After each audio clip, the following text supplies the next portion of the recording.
Hello students, welcome again. और बेटा आज की इस वीडियो में डिस्कस करेंगे वर्कशीट नंबर 7।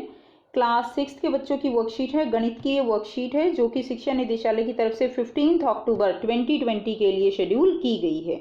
और आज की इस वर्कशीट में हम पढ़ेंगे सन्निकटन के बारे में। क्या होता है सन्निकटन? एस्टीमेट यानी अंदाजा लगाना। ठीक है, तो आइए बेटा सीखते हैं। बाहुबली की माताजी कहती हैं कि आपके जन्मदिन की पार्टी पर कितने मेहमान आ रहे हैं, यानी बाहुबली का बर्थडे है और उससे पूछती हैं कि तुम्हारे कितने फ्रेंड्स जो हैं वो तुम्हारे बर्थडे पर आएंगे। बाहुबली: मेरा अनुमान है कि लगभग 40 लोग मेरे जन्मदिन के समारोह में शामिल होंगे। तो लगभग बोला है बेटा, लगभग 40 लोग। ठीक है, और लगभग का मतलब क्या है कि बिल्कुल ज़रूरी नहीं है कि 40 ही आए, उसमें 35 भी हो सकते हैं, वो जो है 42 भी हो सकते हैं। तो वो डिपेंड करेगा कि कितने व्यक्ति हैं, उसी के हिसाब से जो है हम क्या लगाया, हमने बाहुबली ने यहाँ पर एक अंदाज़ा लगाया है। अब देखिए आकलन क्या है। आकलन का मतलब क्या है? वास्तविक संख्या का उचित अंदाजा लगाना, अनुमान लगाना। निकटतम संख्या जो होती है वो आकलन है। ठीक है, नेक्स्ट अब हम यहाँ पर करेंगे निकटतम दहाई का आकलन। तो दहाई की संख्याओं का आकलन हम कैसे करेंगे? तो देखिए बेटा, संख्याएं 1 2 3 4 जो है वो किसके निकट होती हैं? तो संख्याएं 1 2 3 4 ये होंगी 0 के निकट, और 5 6 7 8 और 9 ये होती हैं 10 के निकट। ठीक है, तो अगर संख्या 1 2 3 4 जो है संख्या किसके है? 0 के निकट है, इसलिए संख्या का निकटतम दहाई में आकलन जो होगा वो निम्न दहाई होगा। क्या होगा बेटा? निम्न दहाई होगा। और अगर 5 6 7 8 9 है संख्या, ये किसके निकट है? 10 के निकट है, इसलिए संख्या के निकटतम दहाई का आकलन क्या होगा? उच्च दहाई होगा। अब देखिए, जैसे कि उदाहरण से हम समझते हैं, हम एग्जाम्पल ले रहे हैं 12 का निकटतम दहाई में आकलन करना है। तो 12 का निकटतम दहाई में आकलन करना है। तो बेटा 12 है, तो 12 किस किस के बीच में आ रही है? तो आप यहाँ पे देख सकते हैं 12 जो है वो 10 और 20 के बीच में आ रही है। तो इसका हम यहाँ पर क्या है, तो देखिए यहाँ पर दहाई का हमें आकलन करना है। तो यहाँ पर 2 है। कितना है बेटा? यहाँ पे 2 है ना। तो हमने पढ़ा था 1 2 3 4 संख्या किसके निकट होती है? 0 के निकट। तो ये संख्या जो है निकटतम दहाई इसका जो है निम्न दहाई में होगा। तो यानी ये क्या होगा? ये इसका आकलन 10 होगा, क्योंकि 2 हमने पढ़ा था कि निम्न दहाई में होगा। तो निम्न दहाई क्या है हमारी? यहाँ पे 10 है, और उच्च दहाई क्या है? यहाँ पे हमारा 20 है। ठीक है ना, यानी 2 है, एक तरह से यहाँ पे कहेंगे हम 2 है इसका उच्च दहाई। ठीक है, तो यहाँ पे क्या होगा? उच्च दहाई में नहीं होगा, निम्न दहाई में होगा। अब देखिए नेक्स्ट देखते हैं 34 34। तो 34 किस किस के बीच में है? 30 और 40 के बीच में है। ठीक है बेटा, अब यहाँ पे क्या है, हम देखेंगे इस 4 को। तो 4 जो है वो किस में जाएगा? निम्न दहाई में जाएगा। तो ये किस में जाएगा? 30 में जाएगा। ठीक है, तो इसका आकलन किस में होगा? निकटतम दहाई में आकलन 30 होगा। उसके बाद देखिए हम बात कर रहे हैं 16 की। तो 16 किस किस के बीच में है? 10 और 20 के बीच में है। तो यहाँ पे क्या है? देखिए 6 है ना। तो 6 क्या है? 6 जो है उच्च दहाई में जाएगा। तो ये जो हो गया यहाँ से हमारा ये 1 है, तो उच्च दहाई में जाएगा। तो ये किसके बराबर हो जाएगा? किसका? किस में इसको हम आकलित कर सकते हैं? 20 में इसको हम आकलित कर सकते हैं। नेक्स्ट देखिए 77। 77 किसके बीच में है? 70 70 और 80 के बीच में है ना, 77। तो 70 और 80 यहाँ पे क्या है बेटा? 7 है, उच्च दहाई में जाएगा। तो ये 7 है ना, तो इसकी उच्च दहाई क्या हो जाएगी? 8 हो जाएगी। तो ये किस में जाएगा? 80 में जाएगा। अब देखिए नेक्स्ट है निकटतम सैकड़ा तक आकलन। तो सैकड़ा तक आकलन क्या होगा? संख्याएं बेटा 301 से 349 तक की जो संख्या होंगी, ठीक है, वो किसके निकट होंगी? 300 के निकट होंगी। इसलिए संख्या के निकटतम सैकड़े में आकलन जो है वो 300 होगा। और संख्याएं 350 से, यानी देखिए 3 तो जो है बेटा 3 4 5 तो कुछ भी हो सकता है। यानी पॉइंट क्या है कि सैकड़े से पहले अगर 0 1 से लेकर 49 तक की संख्या है तो वो जो सैकड़े का आकलन होगा वो निम्न होगा। ठीक है, और अगर 350 से लेकर 399 तक है तो सैकड़े का आकलन क्या होगा? सैकड़े का आकलन उससे उच्च होगा। ठीक है, अब एग्जाम्पल से समझेंगे तो आपको क्लियर हो जाएगा। देखिए 648 है। 648 ये किस किस के बीच में आ रही है? 648 संख्या 600 और 700 के। ठीक हो गया, तो हमें इसका निकटतम सैकड़े तक आकलन करना है, निकटतम सैकड़े तक। अब देखिए 6 है। अब देखिए यहाँ पे कितना है बेटा? ये क्या है? 4 है ना।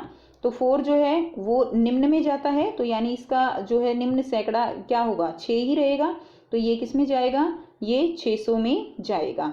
इसीलिए तो हमने पढ़ा है कि 0 1 से लेकर 49 तक की जो संख्याएं होंगी, ठीक है, वो हम यहाँ देखेंगे। 0 1 से लेकर 49 तक की संख्याएं जो है उनका आकलन हमारा निम्न होगा। अब देखिए नेक्स्ट, देखिए 738, ये किस किस के बीच में है? 700 और 800 के बीच में है। तो इसका क्या होगा? अब देखिए यहाँ पे कितना है? 3 है। तो निम्न जो इसमें सैकड़ा है वो क्या है? ये 7 है, ये 8 है, तो निम्न में जाएगा ना, तो ये किस क्या हो जाएगा? 700 हो जाएगा। इसी तरह अब ये है 784, तो ये किस किस के बीच में है? 700 और 800।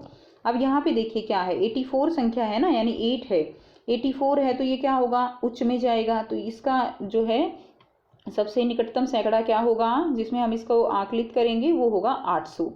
इसी तरह बेटा 950, अब 950 किस किस के बीच की संख्या है? 900 और 1000 के बीच की संख्या है।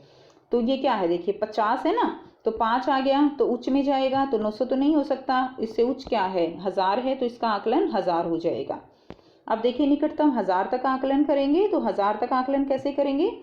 001 से लेकर 499 तक, ये क्या होगा? इसमें जो है जो कम वाला जो 1000 का अंक होगा उसमें इसको आकलित करेंगे। ठीक है, अभी इसको एग्जाम्पल से समझेंगे फिर समझ में आ जाएगा। इसी तरह बच्चों 500 से लेकर 999 तक जो संख्याएं होंगी वो उच्च जो 1000 का में जो होगा उसको जो है हम आकलित करेंगे। देखिए एग्जाम्पल से समझाती हूँ। 5221 किस किस के बीच में है बेटा? संख्या है 5000 और 6000 के बीच में। ठीक है, अब 5000 और 6000 के बीच की संख्या है, क्योंकि 1000 का आकलन कर रहे हैं ना, यहाँ तक 1000 तक का आकलन करना है, तो 5000 और 6000 के बीच में। अभी इसको देखिए, ये क्या है? 2 है ना, तो 2 जो है यानी 221 है, तो ये किस में जाएगा? ये निम्न में जाएगा। तो ये किस में जाएगा? ये 5000 जो है इसमें होगा। ठीक है, तो इसका आंसर क्या हो जाएगा? 5000। अब दूसरा एग्जाम्पल लेते हैं। यहाँ पर 7198 किस किस के बीच में है संख्या बेटे? 7000, आप 1000 को देखेंगे, और 8000 इसके बीच में है ना। ठीक है, तो 7 और 8 के बीच में है, तो ये फिर से क्या है? 198 है। ठीक है ना, यानी चार जो है यहाँ पर हमने अभी आपको बताया कि अगर आपकी संख्या 499 तक है तो वो किस में जाएगी? वो हमारी जाएगी निम्न में। तो ये 198 है, तो ये जो है किस में जाएगा? 7000 में जाएगा। उसके बाद देखिए नेक्स्ट एग्जाम्पल करते हैं। 5555, तो बेटा ये किसके से बीच में है संख्या? 5000 और 6000 के बीच में ये संख्या है। लेकिन यहाँ पे क्या है? 555, हमने पढ़ा था 500 से 500 और 500 से ऊपर वाली सारी वो किस में जाएंगी? वो उच्च में जाएंगी। ठीक है, तो ये किस में जाएगी? ये 6000 में जाएगी। 8699, बताइए किस किस के बीच में है? 8000 और 9000 के बीच में है। 6 है ना यहाँ पे, 699 है, तो किस में चली जाएगी? उच्च में चली जाएगी, यानी 9000 में चली जाएगी। ठीक है, इसका निकटतम 1000 में आकलन 9000 होगा। अब देखिए ये कुछ प्रश्न दिए गए हैं, इनको कर लेते हैं। यहाँ पर देखिए आपको दिया गया है पहला 37। ठीक है, 37 को हम कैसे करेंगे? आपको क्या करना है? निम्न संख्याओं का निकटतम दहाई में आकलन करना है। निकटतम दहाई में आकलन करना है बेटा, इस चीज़ का ध्यान रखिए। निकटतम दहाई में आप कंफ्यूज ना हो। यहाँ पर निकटतम दहाई में आकलन करना है, तो सबसे पहले हम देखते हैं इसको, जो है हमारे पास क्या है? 37 किस किस के बीच में है? 37 30 और 40 के बीच में है। ठीक है, अब यहाँ पे क्या है? हमें देखना है 7 किस में जाएगा? उच्च में जाएगा ना, तो हम इसको इसमें आकलित करेंगे 40 में। 37 है, तो ये नियर बाय किसके हो जाएगा? किसके नज़दीक है संख्या के? ये 40 के नज़दीक है। अब देखिए नेक्स्ट है हमारे पास 115। यहाँ पे लिख रही हूँ बेटा 115, तो किस किस के बीच में है हमारी ये संख्या? ये है हमारी 110 और 120 के बीच में। आप बेटा यहाँ पर ये देखने आपको 15 दहाई का आकलन करना है हमें। 15 है यहाँ पे, 15 को देखेंगे तो 110 और 120 के बीच में है। यहाँ आप 100 और 200 के बीच में मत देखना, वो सैकड़े का आकलन हो जाएगा। यहाँ दहाई का आकलन करना है तो 110 और 120 के बीच में है। तो आप देखिए 5 है ना यहाँ पे, तो 5 जो 4 से क्रॉस यहाँ पे 15 है। ठीक है, तो अब यहाँ पर आप देखेंगे कि यहाँ पर कितना है? 15 है, तो 5 है, तो ये किस में चला जाएगा? ये उच्च में चला जाएगा, यानी ये क्या हो जाएगा? 120। तो इसका उत्तर क्या होगा? 120। अब देखिए 259, तो बेटा अब आप आराम से बता सकते हो। हमें क्या देखना है? हमें 59 देखना है। तो ये जो 259 है ये किस किस के बीच में है?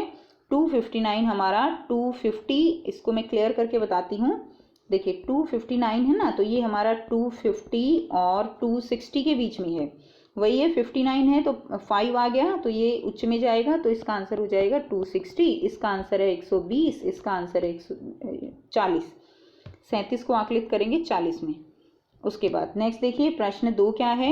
निम्नलिखित संख्याओं का निकटतम सैकड़ा आकलन करना है। संख्याओं का निकटतम सैकड़ा आकलन।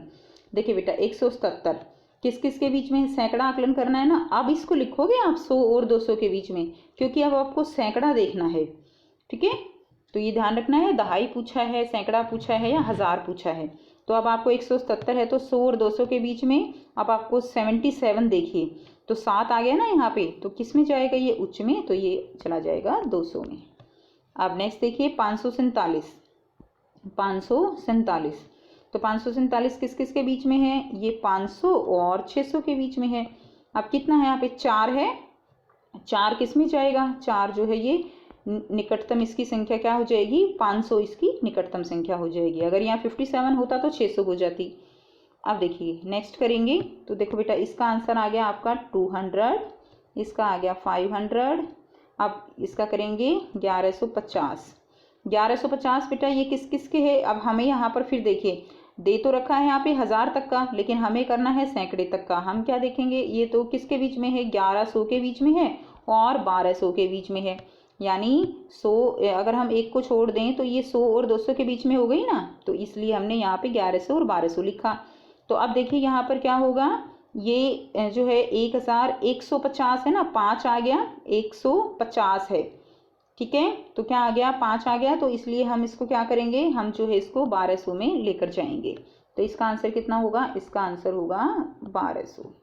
ठीक है, तो आप देख सकते हैं ना 150 का आकलन, हमें सैकड़े तक का आकलन करना था। नेक्स्ट देखिए अब हम करेंगे 1000 तक का आकलन। निम्न संख्याओं का निकटतम 1000 तक का आकलन कीजिए। एग्जाम्पल है पहला 1377 किस किस के बीच में है बेटा? 1377 1000 तक का देखना है, 1000 और 2000 के बीच में है। आगे देखिए 3 है यानी 377 है, 3 है तो बेटा निम्न में जाएगा, 1000 में चला जाएगा, तो इसका उत्तर हो जाएगा 1000। दूसरा देखिए 9547 किस किस में जाएगा बेटा? ये 9000 और 10000। अब 500 है ना, 5 का देखना है आपको, 547 है, 4 से ऊपर चला गया तो ये किस में चला जाएगा? 10000 में। तो इसका आंसर बेटा हो जाएगा 1000, इसका 10000 और इसका भी क्या हो जाएगा? 10000, इसका भी 10000 हो जाएगा, क्योंकि कितना है?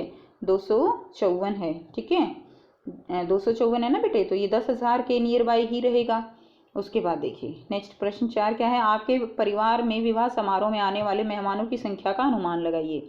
आपके परिवार में विवाह समारोह में आने वाले संख्या का अनुमान आप अपने माता पिता या घर में कोई भी आदमी है, बुजुर्ग है तो उनसे, दादा दादी हैं उनसे भी पूछकर आप लगा सकती हो कि कितने लोग आपके घर में, अगर कोई विवाह समारोह होता है तो कितने लोग आ सकते हैं।